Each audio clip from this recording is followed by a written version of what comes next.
আসসালামু আলাইকুম, মিমিস কুকিংয়ে আপনাদের সবাইকে স্বাগত। আপনাদেরকে আজকে অনেক সহজভাবে ইলিশ পোলাও রান্না করে দেখাবো। আমার এই রেসিপিটি ফলো করে আপনারা মাত্র 30 মিনিট সময় হাতে নিয়ে ইলিশ পোলাওটা বানিয়ে খেতে পারবেন। প্রথমে আমি কয়েক পিস ইলিশ মাছ নিয়ে নিয়েছি। এখন এগুলোকে আমি সাইডে রেখে দেব।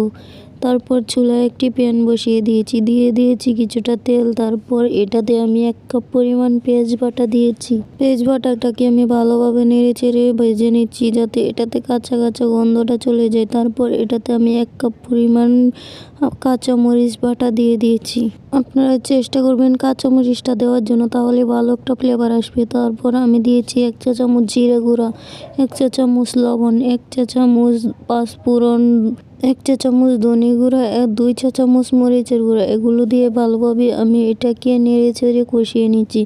আমি এটাতে হালকা একটু পানি অ্যাড করে দিয়েছি কষানোর জন্য। এগুলো এখন কষানো হচ্ছে।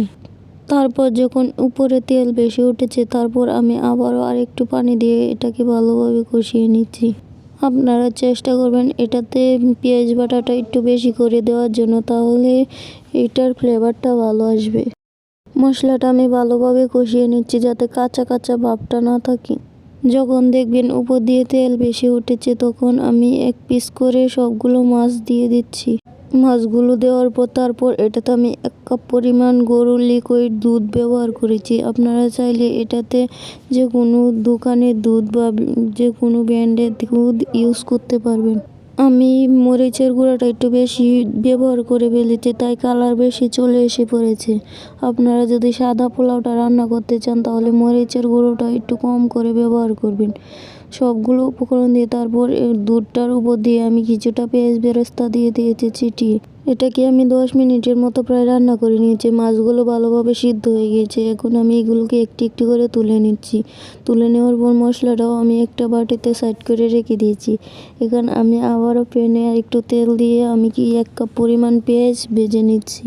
পেঁয়াজগুলোকে আমি হালকা একটু লাল লাল করে ভেজে নিয়েছি। এখন এটাতে আমি চালগুলো দিয়েছি। আমি এখানে চিনি গুঁড়া চালটা ইউজ করেছি। আপনারা চাইলে বাসমতি রাইস দিয়েও এটা রান্না করতে পারেন। তারপর আমি ভালোভাবে চালগুলো ভেজে নিয়েছি। এরপর আমি 1 চা চামচের মতো লবণ দিয়েছি।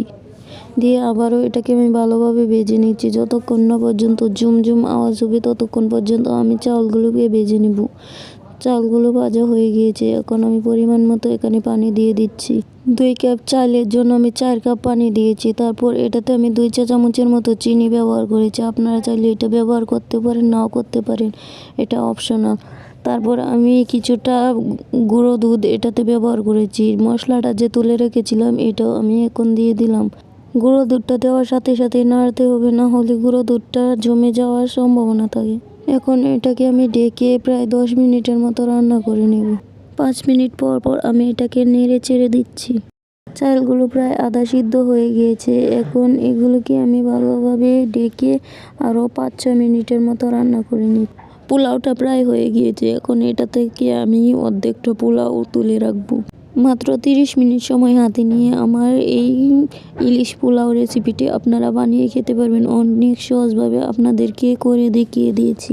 পোলাও থেকে আমি অর্ধেকটা পরিমাণ পোলাও তুলে নিয়েছি। এখন এটাতে আমি ইলিশ মাছের টুকরাগুলো উপর দিয়ে দিচ্ছি। আপনারা কি খেয়াল করে দেখেছেন পোলাওটা কত ঝরঝরে হয়েছে? আপনারা যদি এভাবে রান্না করতে চান, তাহলে হুবহু আমার রেসিপিটি ফলো করে রান্না করতে পারেন নিঃসন্দেহে। উপরে আমি ইলিশ মাছগুলো দিয়ে দিয়েছি। এখন এর উপরে আমি 2-3টার মতো কাঁচামরিচ আর পেঁয়াজ বেরেস্তা দিয়ে 2 চা চামচের মতো ঘি দিয়েছি। এখন আমি বাকি অর্ধেকটুকু পোলাও এটার উপর দিয়ে দিচ্ছি। দিয়ে এটাকে প্রায় আমি 20 মিনিটের মতো দমে রেখে দিয়েছিলাম। 20 মিনিট পর আবারও ফিরে আসলাম। এটাকে দম দিয়ে রেখেছিলাম। দেখেন কতটা ঝরঝরে হয়েছে। এখন আমি একটি থালাতে এটাকে সার্ভ করে নিচ্ছি। ইলিশ পোলাওটা ক্যামেরার সামনে যতটা কালারিং দেখা যাচ্ছে, আসলে কিন্তু বাস্তবে তা নয়।